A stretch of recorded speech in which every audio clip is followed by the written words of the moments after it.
Ayon sa awit 148 verses 1 to 6, 11 to 13.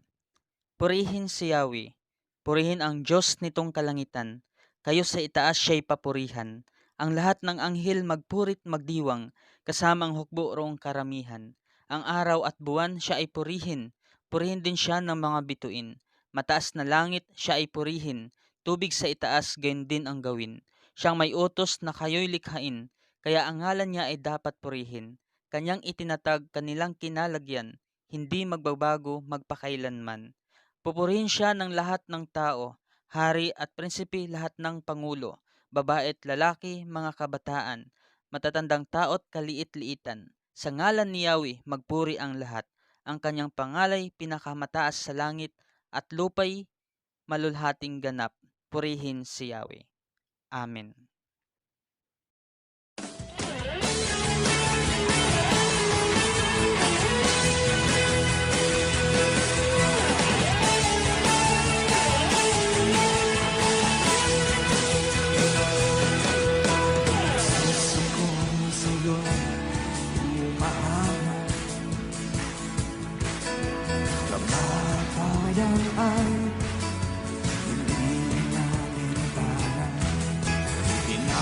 Mong lahat ng kasalanan,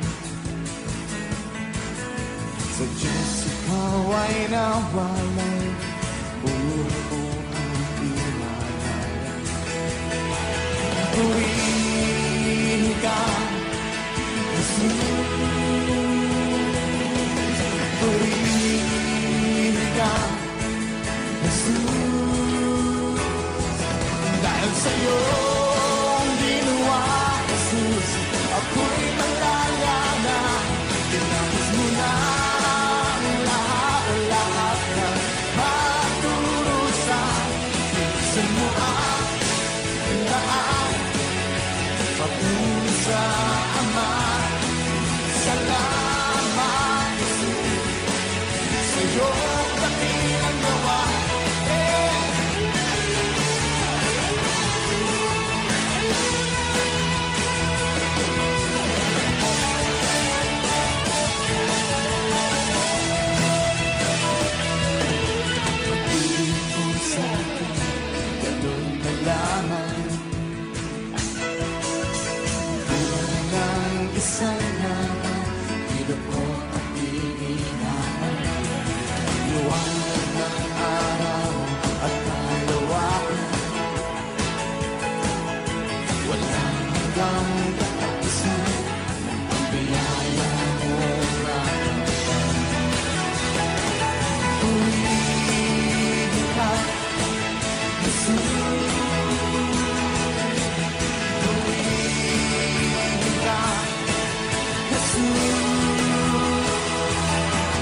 Sa'yo ginawa, Jesus, ako'y malaya na, tinapos mo na ang lahat ng pagdurusa.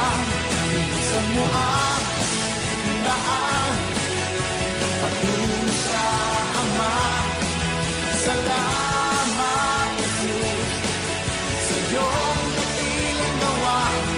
Dahil sa'yo ginawa, ako'y malaya na, tinapos mo na ang lahat ng pagdurusa.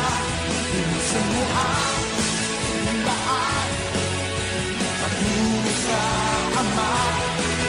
Salamat, Jesus, sa iyong dakilang gawa.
iyong dakilang gawa, dahil sa iyong ginawa, Jesus, ako'y malaya na.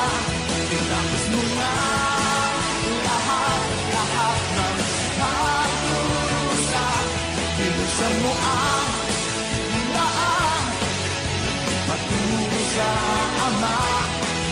Salamat, Jesus, sa iyong dakilang gawa.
Mapagpalang araw sa inyo mga kapatid.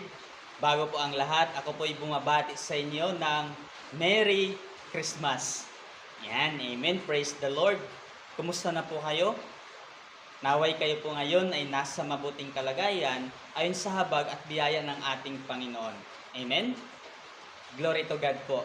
At dahil ngayon ay December 19, ito po'y ating pag-alala at pagdiriwang sa kapanganakan ng ating Panginoon Hesus dito po sa church building, yung sinasagawa ang ating Christmas fellowship. Sa mga hindi po naka-join, pwede pa rin naman po kayo mag-join through online in spirit. Siyempre, sama-sama po tayong mag-worship, nagkakaisa para po sa pagbibigay parangal sa ating Panginoon. Bilang panimula kapatid, ay meron akong tanong sa inyo. Anong balita ang iyong natanggap na kamangha-manghang balita na minsan mo nang naranasan sa iyong buhay? Ang pagkakapasa ba ng exam sa school o kaya ng exam sa late exam? Ang malaman mo bang ikaw ay magkaroon ng anak? Ang matawagan ba ng kumpanya na iyong ina-applyan na ikaw ay makapasok sa trabaho? Ang ikaw ba ay masurprise at makatanggap ng regalo o kaya ng mga regalo? O nung mga panahon na ikaw ay nakarinig ng matamis na oo?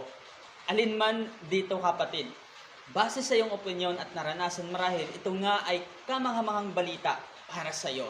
Pero batid po sa ating kaalaman na may higit pa pala na pinakamahalagang balita ang pwedeng personal nating maranasan sa buhay na ito. Kaya naman, dahil ngayon ay espesyal na araw, pansamantala muna nating ihinto ang ating series sa 2 Timoteo. At ang ating pong pag-aaralan ngayon ay mula sa Lucas chapter 2, verses 10 hanggang 12. Ito pong nakasaad. Ngunit sinabi sa kanila ng anghel, "Huwag kayong matakot, ako'y may dalang magandang balita para sa inyo na magdudulot ng malaking kagalakan sa lahat ng tao. Isinila ngayon sa bayan ni David ang inyong tagapagligtas, ang Kristong Panginoon. Ito ang inyong palatandaan, matatagpuan ninyo ang isang sanggol na nababalot ng lampin at nakahiga sa isang sabsaban." Pagpalain salita ng Diyos. Aming Ama, kami po ay nagagalak at nagpapasalamat sa iyo pong katapatan, Panginoon, sa aming mga buhay. Salamat, O Diyos, sa iyo pong walang hanggang salita, sa iyong banal na salita na patuloy na nagbibigay sa amin ng kalakasan, nagpapaalala upang kami ay makalakad ng ayon sa iyong layunin at alituntunin. O Diyos, as we celebrate, Lord Jesus, sa inyo pong kapanganakan, naway bigyan niyo po ng karunungan ang aking mga kapatid. Pagpalain ang aming pag-aaral ng iyo pong mensahe nang sa gayon, Panginoon, anuman aming matutunan, ito po'y magdulot sa amin ng transformation, pagbabago sa buhay na ito at katatagan sa buhay spiritual.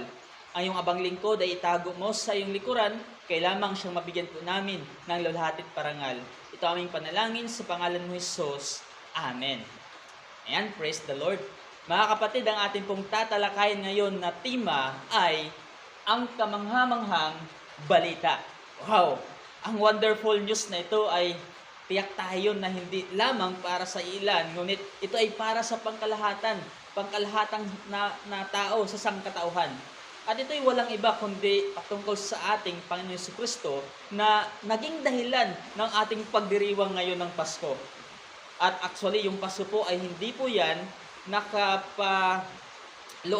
nakapaloob kung meron ka bang handa o wala, o meron ka bang regalo o wala, kundi meron na tayong regalo na natanggap, at ito'y walang iba kundi ang ating Panginoon Jesucristo. Ang kaligtasan mula sa ating Panginoon Jesucristo. At ang pagdiriwang natin ito ngayon ay nais nating maihayag at maibalik ang tunay na kahulugan ng Pasko. Amen? Dahil dito, ang magiging panukala natin ay ang pagbabago ng pananaw sa buhay ay dapat nakabatay sa katotohanang si Jesus ang Kristong Panginoon na naging tao at nagbibigay ng buhay na walang hanggan. Wow, praise the Lord! Dito po sa salita, o dito po sa panukala, pinapahayag po dito na ang ating Panginoon Kristo ay naging tao Siya po'y nagbibigay ng buhay na walang hanggan sa sinumang naniniwala at nanampalataya sa Kanya. Of course, dahil po sa ganon, magkaroon po ng pagbabago ng perspektibo, ng pananaw sa buhay ang sinumang makatanggap nito. Kaya kapatid, may kilala ka bang tao na walang pangarap sa buhay? Kung mayroon man siguro, baka iilan lang sila. Alam nyo ba na minsan ang pangarap ang siyang magdudulot sa tao na may magandang perspektibo sa pananaw ng buhay. Kaya kapansin-pansin pag walang pangarap ang isang tao, ito ay walang trabaho o ayaw niya magtrabaho. Ang sarili ay inaabuso at lagi naghahanap ng problema. Di ba? Ang pangarap ay either hanggang dito lamang sa mundo o sa walang hanggan. At sinumang tumanggi sa ipinapahayag ng Biblia na pangwalang hanggang pangarap ay tinutukoy na isang hangal. So, ano kayong pangarap na ito? Na siyang, bakit sobrang napakahalaga? Alam na to ng iilan sa atin. Ito'y walang iba, kundi ang pagparito ng Diyos na si Jesucristo. Siya'y naging tao upang tayo ay tubusin sa ating mga kasalanan. Ito'y ating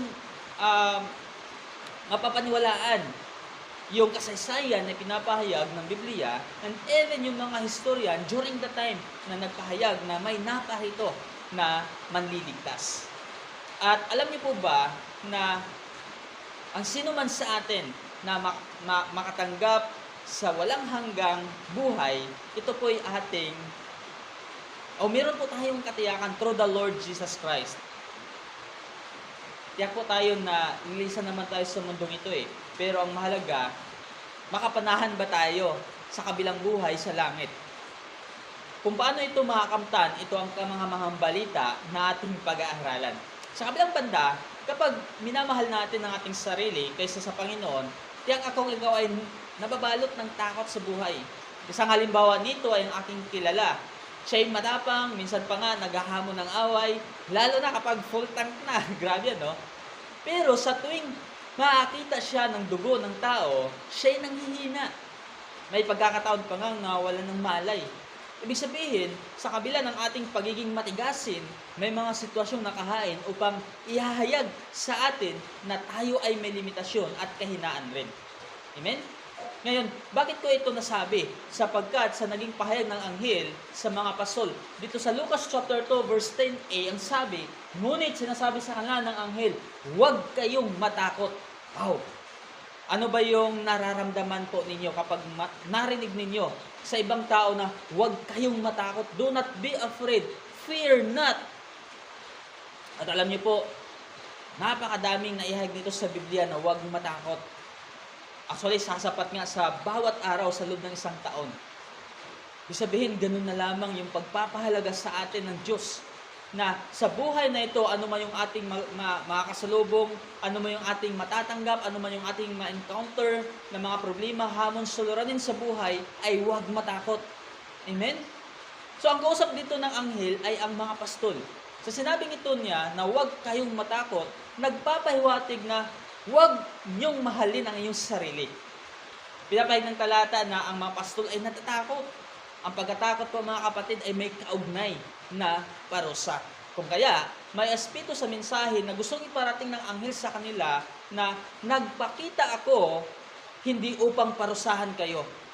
Natatakot po kasi yung mga Israelita kapag sila ay mayroong nakitang anghel. Sapagat madalas, pag ang anghel ay nagpapakita, ito ay may dalang parusang kamatayan. Siyempre, instrumento yun ng Diyos, ang anghel. Ba inutusan ng Panginoon. Kaya kung gano'n na lamang ang ating makikita sa pinapahayag ng talata na natakot itong mga pastol. Ikaw kapatid, ano kaya ang kinatatakot mo ngayon? Sige nga, mga lalaki, sabay-sabay tayo. Sino kinatakutan? Si Mrs. Sa mga babae naman, sabay-sabay tayo. Sino kinatakutan? Si Bombay. So, mga anak, sabay-sabay naman. Kung walang signal ang cellphone at walang connection sa data o kaya ng wifi. Ay, maniwala kayo. Grabe. Subukan nyo. Pero anyway, dito po ang mga pastol, naranasan nila yung pagkatakot. In the same time, nandun yung assurance na huwag silang matakot. Sa ating teksto, bakit dapat matakot ang mga pastol? Ayon sa kabuang pahayag ng Lucas chapter 2 verse 10, ito po yun. Huwag kayong matakot, sabi ng anghel, ako'y may dalang magandang balita para sa inyo na magdudulot ng malaking kagalakan sa lahat ng tao. Wow! Praise the Lord! Iyon naman pala, dahil sa mabuting balita na dala-dala ng anghel. At ang mabuting balitang ito para lang ba sa ilan? Siyempre hindi, kundi ito'y para sa lahat ng tao upang sila'y magkaroon ng tunay na kagalakan sa buhay. Nang sabi diyan, magdudulot ng malaking kagalakan sa lahat ng tao. Wow! Amen! Praise God! Ang kagalakan ay napakalaki po ng ibahan sa pagiging masaya o masaya. Ang kagalakan ay hindi nakabatay sa anumang kaganapan sa sitwasyon na iyong kinakaharap o iyong kalagayan. Ang magiging masaya ay nakabatay siya kung ikaw ay pinapasaya, kung ikaw nakatanggap ng regalo, di ba ganon? Kung wala, malungkot. Pero yung kagalakan, despite mga kapatid, sa iyong naranasan, yun po ay pwedeng maranasan through the Lord Jesus Christ. Alam niyo po, kung ako yung magsabi rito na huwag matakot, ganito yung magiging lingwahe. Huwag kayong matakot.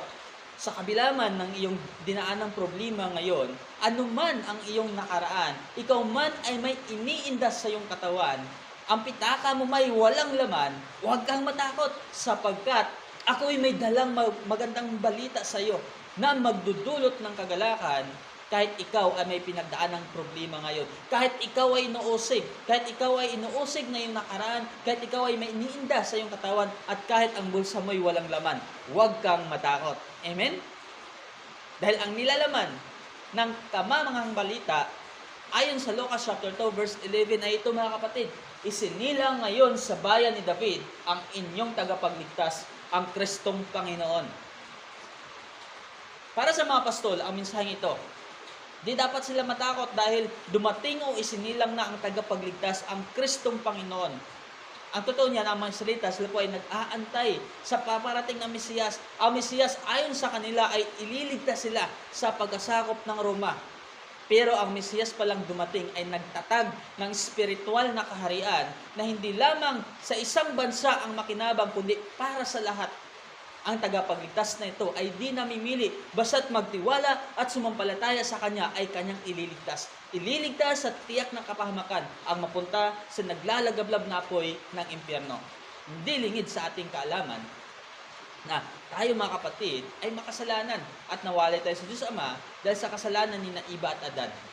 Ang buong salinlaya ay apektado. Ngunit dahil sa ginawa ni Kristo, bilang Diyos, siya po ay nagpasyang tao. Siya po ay naging tao, ipinanganak na tao.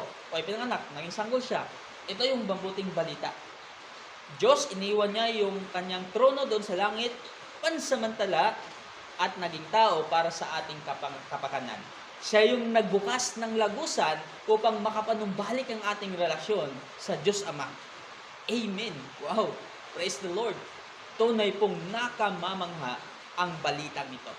Na kahit ang tao ang nag-asala, ang Diyos pa rin ang gumawa ng solusyon. Sa kanyang pagiging makatuwirang hukom, hindi niya basta-basta palalagpasin, baliwalain ang kasalanan sapagkat ito'y kasiraan laban sa kanya, yung pundasyon kung sino siya. Kaya, ang natatanging solusyon upang maayos ang relasyon ay pumarito ang Panginoong Jesucristo na siyang ating Panginoon. Siya ay Diyos na naging tao sa Espiritu, pero nagkaroon ng laman 2,000 years ago, at ito'y tunay ng nakakamanghang balita, mga kapatid, na siyang ating tatanggap. Amen? Praise the Lord. Hallelujah. For He is good all the time. At ito ngayon yung ating pagbabasihan. Dito sa kasunod na talata, tingnan po natin ito. Sabi sa verse 12, ito ang anyong palatandaan. Matatagpuan ninyo ang isang sanggol na nababalot sa lampin at nakahiga sa isang sabsaban. Tingnan niyo po dito sinabi dito ng anghel sa mga pastol. Binigyan sila ng assurance. Yung mga pastol po kasi mga kapatid, hindi sila basta-bastang naniniwala. Actually, hindi po sila basta-bastang maisahan, hindi sila basta-bastang mabudol-budol, sapagkat sila po ay critical thinker. And ito po, ang mga pastol na ito ay habang sila ay nakatanggap ng mensahe, ang anghel ay nagbigay sa kanila ng assurance, ng palatandaan upang madali nilang mahanap ang sanggol. Ito hanapin ninyo. So, yun po yung binibigay, isang sanggol na nababalot ng lampin at nakahiga sa isang sabsaban. Ito yung pahayag ng anghel. Ngayon, ano po yun yung naging reaksyon? Naging reaksyon ng mga apostol matapos nila na mapakinggan yung pinapahayag ng anghel. Ano yung kanilang naging tugon? Actually, nung una sila po ay nagkaroon ng diskusyon. Nag-usap-usap sila. Sabi po sa verse 15 ng Lucas chapter 2, nang makaalis na ang mga anghel, pabalik sa langit, ang mga pastol ay nag-usap-usap, tayo na sa Bethlehem. Tingnan natin ang pangyayaring ito na ibinalita sa atin ng Panginoon. Wow! Amen! Praise the Lord! So, yung mga pastol, sa kanilang diskusyon, sa kanilang pag-usap-usap, kanilang napagtanto na ang pinahayag sa kanila ay totoo. Sabi ko nga kanina, hindi yan sila basta-basta mabudol eh. Ganun po sila, itong mga pastol. And dahil doon, gustong pahayag nila, tara na, paniwalaan natin at pumunta tayo sa Bethlehem sapagkat ang sinabi ng anghel ay totoo. Ang sinabi ng anghel ay nakatitiyak tayo. Ito'y pahayag sa atin ng Panginoon. Wow, napakabuti ng Diyos. So, dito po, ating makikita na ang mga pastol na ito ay tiyak na meron silang katiyakan as they walk papunta po sa Bethlehem. The Lord gives them assurance in their life sa mabuting balita na ito, sa kamangha-manghang balita na ito. At ito ngayon yung ating sineselebrate ngayon. Yung first Christmas during the time, boring siya. Walang Christmas light, walang lantern o ano pa man. Walang regalo. Pero by the grace of the Lord, yung gift na yon ay ang Lord mismo ang nagbigay sa atin ng gift na walang iba kundi ang kanyang kaisa-isa at bugtong na anak, ang ating Panginoon sa Kristo. Our God is the greatest giver. And His gift ay ang kanyang bugtong na anak na walang iba, si Jesus. Siya ngayong ating sinasamba, pinaniwalaan, at patuloy nating binibigyan ng parangal. Amen? So ano po kasunod na nangyari? Sa verse 17, pinapahayag dito ng ang mga pastol ay nakarating na sa Bethlehem. Marahil yung mga nandoon mismo sa manger, sa sabsaban, or marahil naka-encounter din sila ng ibang mga tao. Ang sabi sa talata, isinalaysay ng mga pastol ang sinabi ng anghel tungkol sa sanggol. Namangha ang lahat nang nakarinig sa sinabi ng mga pastol. Wow! Praise the Lord. So dito po, kapansin-pansin po, isinalaysay ng mga pastol. Alam niyo ba, during that time, ancient times na mga tagapagpastol ng tupa, hindi po sila magaling magkwento. Sa totoo lang, halimbawa, katulad kay Moses, after so many years na nanahan sa Midian, bilang pastol, hindi na po siya magaling magsalita. And ganon din naman yung mga pastol, hindi sila magaling magsalaysay. Pero dahil sa excitement, dahil sa galak na kanilang natanggap, na kamangha-manghang balita, isinalaysay po nila, ibinahagi nila yung mensaheng ito. At alam niyo po ano yung naging reaksyon? Namangha ang lahat ng nakarinig sa sinabi ng mga pastol. Bakit sila sobrang namangha? Alam kasi nila yung kultura, pamumuhay at ugali ng mga pastol. Alam niyo yung mga pastol, ito po yung itinuturing na pinakamababang trabaho during the time. Pinakamababa. Pero, nung sila po ay nagbahagi ng mabuting balita patungkol sa ating Panginoon Kristo, ang mga nakapakinig ay namangha sa kanilang daladalang mabuting balita. Sa kanilang daladalang nakakamanghang balita. Amen? Praise the Lord. Hallelujah. For our God is good all the time. Kaya nga po inabot tayo ng Lord. Despite sa ating ginawa na kakulangan, kasalanan, inabot tayo ng Panginoon. Despite sa ating nakaraan, meron nagbahagi sa atin ng mabuting balita. At dito, kapansin-pansin, nagbago ng pananaw ng perspektibo ang mga pastol. Na hindi lang sila nakapokus na lang doon sa kanilang trabaho. After maihag sa kanila ng anghel, gusto nilang masaksihan, gusto nilang makita, at siyempre, maipahayag din sa iba ang mabuting balitang ito. Amen? And that's why, pagdating po sa kasunod na talata, pinapakita po dito sa verse 20, umalis ang mga pastol na nagpupuri sa Diyos at nagpapahayag ng kanyang kadakilaan dahil sa lahat ng narinig nila at nakita ayon sa sinabi sa kanila ng anghel. Nasaksihan ng mga pastol ang Kristong Panginoon na nasa sabsaban, na nakabalot sa lampin. Hayag sa kanilang buhay, sa kanilang espiritu, sa kanilang kaluluwa, ang mensahe ng kagalakan dahil sa kanilang nasaksihan. Amen? At alam niyo po ba, during that time, yung mga pastol na ito, ayon sa ibang scholar, ito yung mga pastol na nag-aalaga sa mga tupa na ihahandog sa templo. Ihahandog sa templo. Kumbaga, pag mayroong bibili na panghandog ng kasalanan, sila po yung magpo-provide. And yung ipo-provide nila na tupa o anumang na inalaga na during the time ay dapat wala pong bahid ng karumihan o kaya ng depekto. Nung ang Panginoong Hesus po naparito sa mundong ito, ibinalot siya sa lampin. Alam niyo yung lampin na yon, may nagpahayag na ito ay ipinambalot sa mga tupa pagdadalhin sa templo. Ipinambalot. At yung swaddling clothes na ito, yung lampin na ito, ipinambalot sa katawan ng ating Panginoong Kristo. Na nagpahayag ng ating Panginoon ay perpekto na kalaunan nung siya po ay lumaki, ipinahayag na ang kanyang tunay na misyon. Ang ating Panginoong Kristo ay hindi po nanatili na sanggol doon sa sabsaban. Siya po ang naging tagapagligtas natin. Inalay niya ang kanyang buhay para sa atin. Namatay siya sa krus ng Kalbaryo. At siya po'y muling nabuhay sa ikatlong araw, umakyat sa langit. At alam niyo po, babalik siya na hindi sanggol, kundi hari ng mga hari at Panginoon ng mga Panginoon. O nang pagparito siya, naging sanggol, sa kanyang muling pagparito, siya po'y hari ng mga hari at Panginoon ng Panginoon. Sa katotohanan ito, ang mensaheng ito, that's why ganun na lamang ang pagpupuri ng mga pastol sa Diyos, nagpapahayag ng kanyang kadakilaan, dahil sa kamanghamanghang balita. Tunay po mga kapatid, tunay po na ang Diyos natin ay napakabuti. Pinahayag niya sa atin ang kanyang sarili. Pinahayag niya sa tao, sa sangkatauhan ang kaligtasan, hindi sa ilan kundi sa lahat, upang tayo ay magkaroon ng katiyakan at buhay na walang hanggan.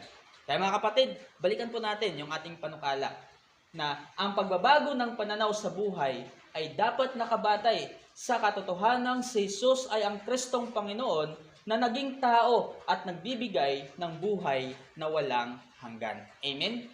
So, tingnan po natin ngayon, saan ba ngayon yung ating perspektibo, pananaw sa buhay, katayuan sa buhay? Tayo ba, ang basehan ba natin ay ayon sa mga makamundong bagay, ayon sa sariling opinion at interes? O ang pagbabago ba natin ay nakabatay sa kung anong mayroon tayo? O kaya yung nakabatay sa sinumang tao, sa simbahan, o sinumang relihiyosong tao? Ganun ba? Pero ito na po yung ating pagkakataon na magkaroon tayo, matanggap natin ang tunay na kagalakan, na magbago tayo ng pananaw sa buhay na dapat nakabatay sa katotohanang si Kristo ay ang Panginoon. Si Jesus ay ang Panginoon. Naging tao siya, Diyos naging tao, ipinanganak na sanggol, pero hindi siya natiling sanggol sa sabsaban, kundi upang ihayag ang kanyang sarili bilang tagapagligtas, bilang Panginoon ng ating mga buhay.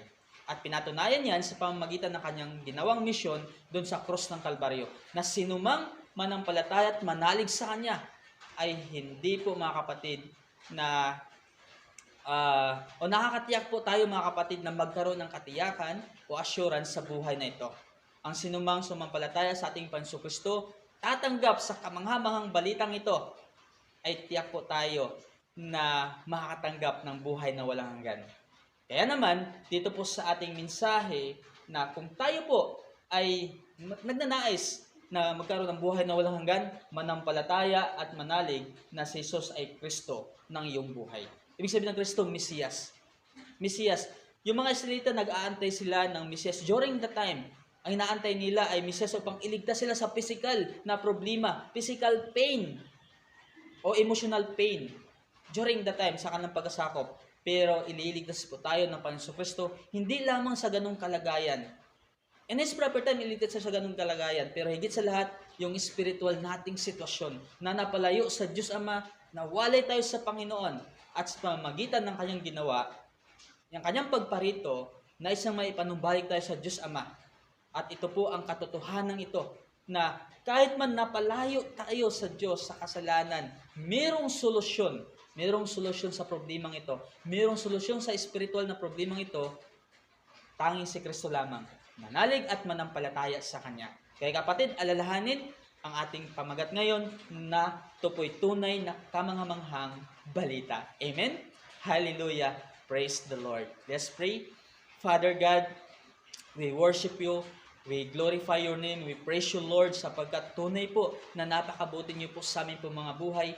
Naparito po kayo upang kami, Panginoon, ay tubusin sa aming mga kasalanan na sa kabilaman ng aming mga nagawang kasalanan, pagkukulang, Panginoon, kayo po ay patuloy na nagpahayag na yung habag sa amin, na yung dakilang pag-ibig sa amin through the Lord Jesus Christ. And thank you po as we celebrate this Christmas, ay natanggap namin. Muling napaalalahanan kami ng iyong pong salita na ang Pasko nga po, Panginoon, kayo po ang sentro. Ang Pasko nga po, Lord, kayo po ang nagbigay ng regalo at hindi po kami.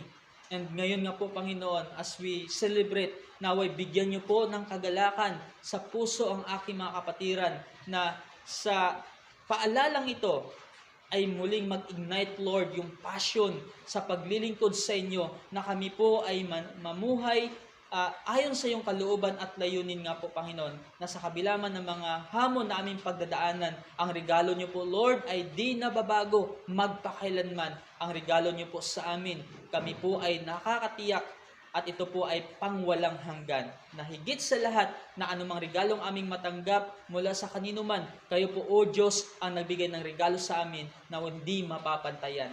Panginoon, nagpupuri po kami, nagagalak dahil sa inyo pong kamanghamanghang balita na ipinahayag po sa amin.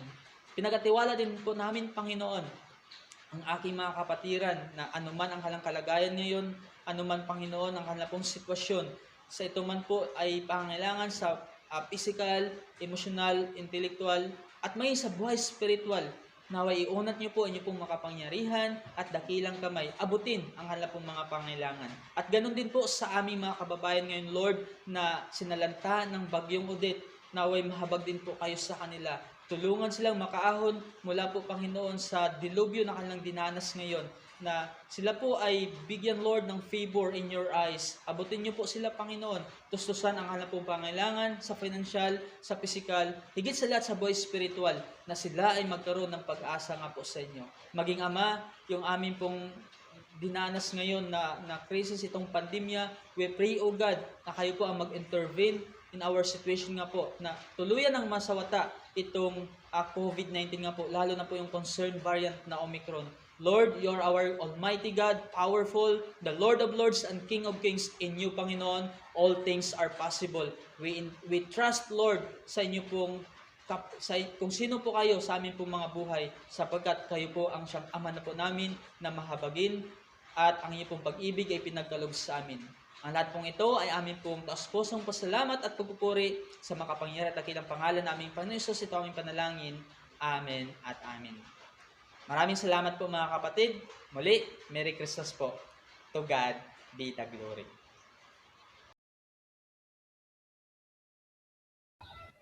Mga kapatid, bahagi po ng ating pagsamba ay ang pagkakaloob o pag-aalay sa ating mga ikapo at offering. Ito po ang sinasabi ng salita ng Panginoon sa 2 Korinto chapter 9, verse 8. Magagawa ng Diyos na pasaganain kayo sa lahat ng bagay at higit pa sa inyong pangailangan upang sumagana kayo para sa mabubuting gawa. Ngayon naman po, sabay-sabay po natin ilagay ang ating mga tithes and offering sa ating mga basket. Yan po, nailagay na po natin. Samahan niyo po ako sa ating pananalangin. Panginoon, na makapangyarihan sa lahat, tinataas ko po tayo, nilalapit Panginoon sa inyo ngayon ang aming mga tithes and offering. Dalayan ko nga po, pagpalain niyo nga po ang tithes and offering na ito at nawa nga po Panginoon, maging po yung mga nagkaloob at ang kanilang buong pamilya. Dalayan ko rin po na magamit nga po ito para sa inyong iglesia, Panginoon. Ito po ang dalangin sa pangalan ni Jesus. Amen.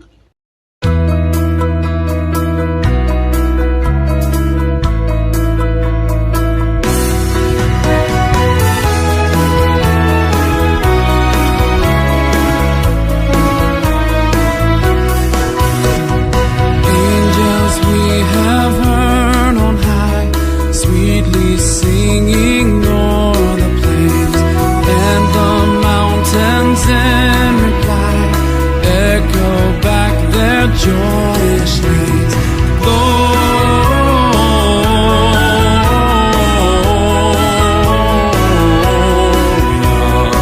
in excelsis Deo.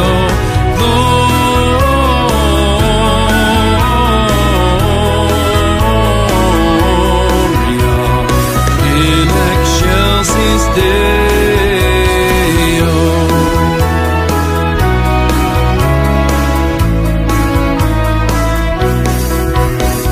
Shepherds, why this jubilee? Why your joyous strains prolong? What the gladsome tidings be, which inspire your heavenly song?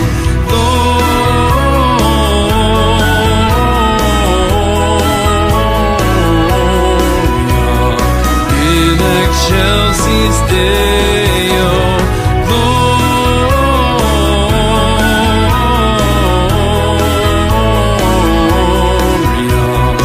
in excelsis Deo.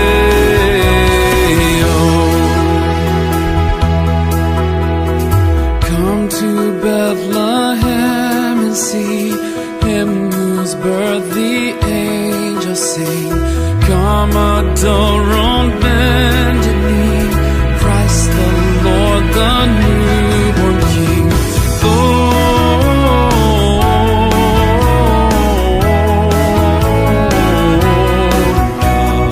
In excelsis Deo.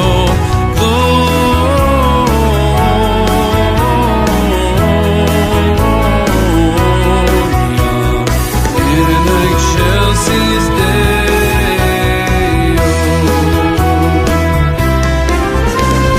See within a manger laid Jesus, Lord of heaven and earth.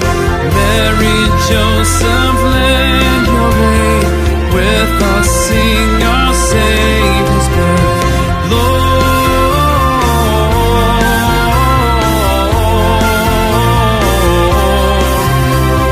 In excelsis Deo. Gloria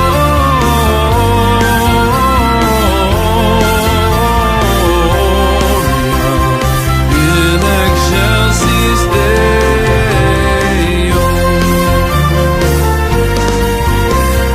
In excelsis Deo.